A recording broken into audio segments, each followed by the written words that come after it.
first one, very simple circuit here, just a dryer. And yeah, electric dryer here. Um, the issue that this tech was facing was that uh, when when you pushed the push to start switch here, uh, the motor would start running. But as soon as you release the switch, it will stop running.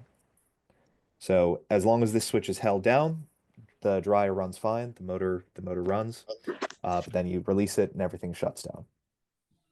So the question became, is that a problem with the push to start switch? Is it a problem elsewhere?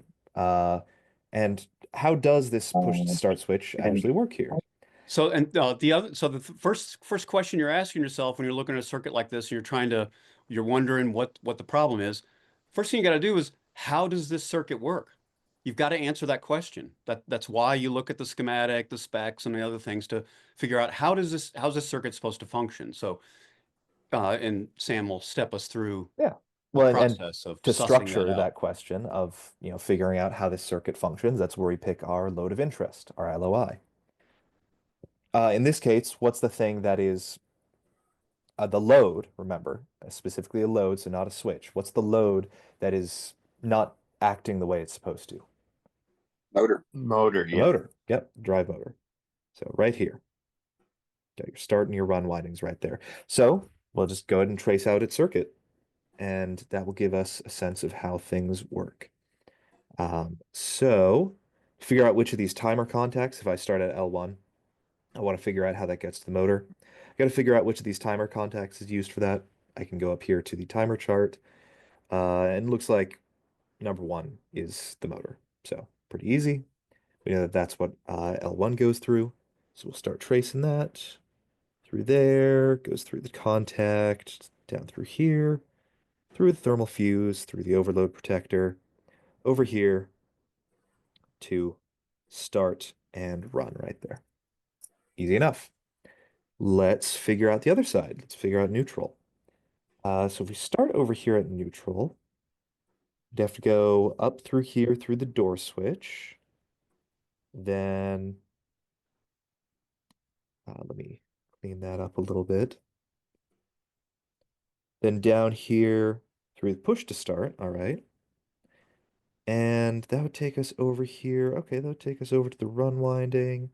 And if we go down here, that would take us to the start winding. Okay, so that makes sense. That's how the motor runs when you have the push to start switch actuated, when that's pushed. But how does this push to start switch actually work, right? Does it stay pushed down for the entire time the dryer is running? No. No. So when the circuit is working the way it's supposed to, you just should have to just push down the switch for a second and then release it, and the circuit should keep working. So what changes in the circuit to make it so that the motor can run without its neutral path needing to go through the push start switch? Yeah, what happens inside the motor when the motor rotor starts spinning? Yeah. Switches over to the run winding. Yeah, the centrifugal centrifugal switch. The run switch. winding. That is what switches over. So if I undo some of this stuff, and let's imagine that the centrifugal switch has flipped over here. We can ignore this bottom one because that is for the heater. So we'll just be looking at this top one. So I'll finish erasing that. So now, after that push to start switch has been pressed down, the motor has started running, the centrifugal switch has flipped. Now you get neutral through there. And of course, because the motor has already started, the start winding doesn't need to get neutral. So it's perfectly fine that it does not have a path to neutral. Right, so neutral's removed from the start winding, and then it just sits there idle while the motor continues to run with just the run winding. And it's running happy now that it's got a neutral coming through the centrifugal switch. So we understand how the circuit works now. Pretty simple, about as simple as it can get for one of these dryer motors. Um, Now let's return to our problem at hand. And just from understanding how the circuit works, can we just intuit from that what's going on here? Basically, is the problem with the start switch? Is the start switch doing something that it shouldn't be doing? Or could the problem lie with something else? We know the start switch is doing what it's supposed to be doing. Exactly. Yeah. Yeah. Start switch is behaving correctly. It is providing neutral to the motor for as long as it's pressed down. Great. So then what's not doing its thing in order for the motor to not run once you release the start switch? Centrifugal switch. Exactly. That's what it has to be. Yeah, there are only Um, two switches in that neutral leg. You know the door switch is good because if it were open, the motor wouldn't run when you push to start. So you can scratch that one off. That only leaves you the centrifugal switch. Yep. Because yeah, if the centrifugal switch doesn't flip over, then it'll just stay as drawn. And then with the push to start switch released, your neutral's left like this. Can't get anywhere. So it's only if this top switch flips over, makes yellow to red, then you get neutral going to the run winding without the push to start switch being pressed down. Yeah, and that configuration is called a dead man switch. Yep. That's a common one you'll see a lot in a lot of dryers. Now it's not the only configuration you can see in dryers, and I've got another example over here. But I wanted to compare and contrast here with the push to start relay here. This is different from a push to start switch. So it's a different schematic, but you know, this is just a dryer. The technology is the same. Um, so just from looking at it, how do you think a push to start relay is fundamentally different from that push to start switch we were looking at?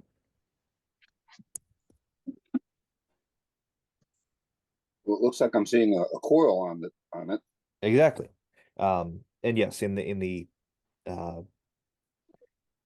the standard that they use for this kind of schematic, if you got these thick dark lines, that means it's an internal component, right? Like you've got the internal components of the timer here are also in those thick dark lines. So what that's indicating is that this switch, this coil, and all that is all part of one component. That is the push to start relay. And so we can look at this motor's circuit to figure out how it's different. I won't trace it all the way back to line just to save some time here, but we know line comes in up to this switch here, all right? And it would have to go through there to get to the motor. And we don't have to draw a neutral either. That's not of concern to us right now. It'll just go on through here. So we've got line coming to the motor here. What happens if this switch goes open? In other words, does it work the same way the other one does, where if the push to start switch here goes open, the motor can still get power? Mm, Sam, No. what do you mean? You yeah. asked what happens if the switch goes open? If it opens, if that switch opens, Well, if that switch opens, you're going to lose line one. well, that's exactly my point. That was what I was trying to get them to put their finger on is, yeah, there's no other way for line one to get to the motor if this switch goes open, which is a fundamental difference from this one, where when this goes open, you have another path through the centrifugal switch for neutral to get to the motor. But in this one, when this switch goes open, you don't have a way for the motor to get power. So this switch has to stay closed in order for this motor to be keep running. powered. Yeah, that's the fundamental difference. And the way that works is because of this relay coil that Koi Guy pointed out. Once you close this switch, you've got current flowing through that coil that will keep this switch closed. Yeah, that coil is actually a load. So it's got L1 on one side and it's got neutral on the other going through the door switch. Yep. So that coil is actually a working load. In fact, that I can draw in. So yes, once you push down the switch on this one, closing this switch, you are providing line to this coil, which will keep the switch closed, and you're providing line to the motor. Right. So even when you let up, that the electromagnetism from that coil holds that switch down so that you continue to supply L1 to the motor. Mhm. Yep. So two different kinds of start switches. The one that needs to stay closed, that keeps itself closed with the coil to complete the motor circuit. And then this one that becomes redundant to the motor's function once the motor starts up. It's no longer a part of the motor circuit.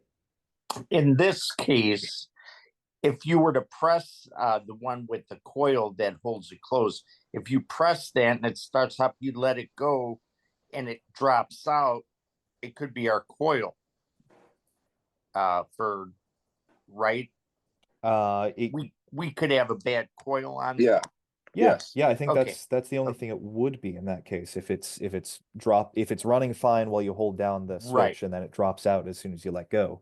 Gotcha. I think that would definitively indicate that it has to be the coil. The big head fake on this one that I've seen a lot of rookie techs get head faked by this. You press the button and the motor doesn't run, but you hear this soft humming in the console. And so, you never heard that before. So everybody goes and rushes and changes the push to start switch.